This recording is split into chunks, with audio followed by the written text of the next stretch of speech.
се задвижат ке... Честно решение од грчка страна и одржливо решение со достоинствена дистинкција од македонска и она што се посакува да го содржи решението во спорот околу името. Министрите за надворешни работи и на Македонија и на Грција денеска во Скопје изразија согласност дека решение на спорот околу името ќе им овозможи заедничка иднина на двете земји. Лесното во политиката е да не правиш ништо е ставот на шефот на грчката дипломатија Никос Коцијас, според кого министрите на двете земји се должни да наоѓаат решенија кои ќе им помогнат на нивните земји и покрај мислењето на јавноста. Веруваме во некои честни договори, од кои што во иднина и двете страни ќе имаат придобивки и нема да има некој што ќе изгуби, а некој што ќе добие. Грција посакува компромис и не може никогаш да го добиеш тоа што го имаш во главата. Треба да го добиеш тоа што е главно за тебе и да го дадеш тоа што е главно за другата страна. Македонскиот министер Никола Димитров од своја страна објасни дека Македонија се залага за одржливо решение кое ќе биде постигнато и прифатено од јавноста и граѓаните на двете земји. Одржливо решение е тоа што со помош на двете страни ќе биде прифатено од двете страни.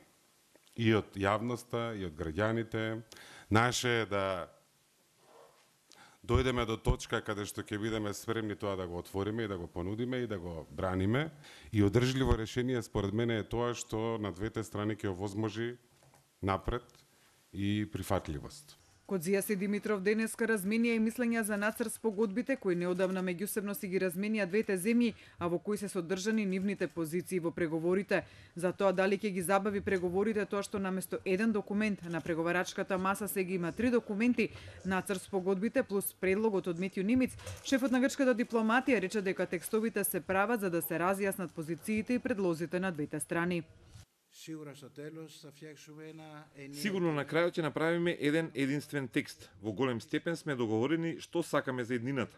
Нимиц тоа што ќе се договориме и ќе преговараме со него ќе го стави во еден текст до Советот за безбедност и Генералното собрание, каде што ќе се потврди дека проблемите содржани во резолуцијата 1817 се надминати и дека може да продолжиме понатаму.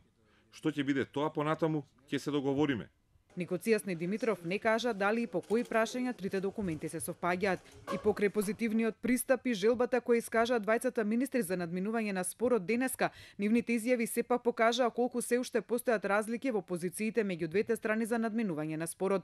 Коцијас потврди дека остануваат на барањето за промена на македонскиот устав, а Димитров дека за Македонија не е прифатливо сложено име слеано и без превод.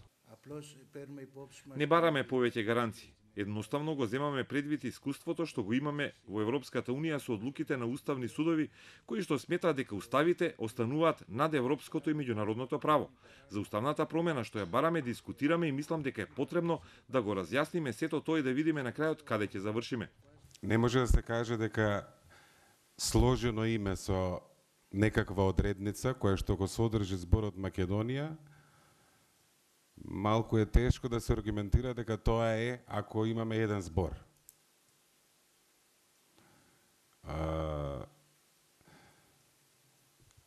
Може би ако се изговори брзо, може да се подизгуби, да не звучи како Македонија.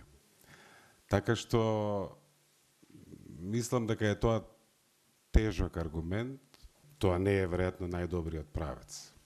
Посетата на Коцијас представува и мерење на пулсот на двете страни пред новата рунда разговори за надминување на спорот под покровителство на Обединетите нации, која ќе се одржи идниот петок во Виена. Немец ке сака да ги слушне новите моменти и дали има поместување во позициите, како по неговиот предлог кој содржи 5 имиња како можно решение, така и околу новиот момент во преговорите нацрт спогодбите. А токму предлог спогодбите фрлаат ново светло бидејќи за прв пат во форма на документ се стартуваат позициите и барањата на Атина и на Скопје. Ако се има предвид ставот на Нимиц дека Обединетите нации немаат мандат и не преговараат за идентитетските прашања, туку само како ќе се дефинира јазикот во светската организација и како дефиницијата ќе се употребува во меѓународни рамки, информациите кои доаѓаат и од грчка и од македонска страна укажуваат дека сепак и документите и разговорите излегуваат од таа рамка.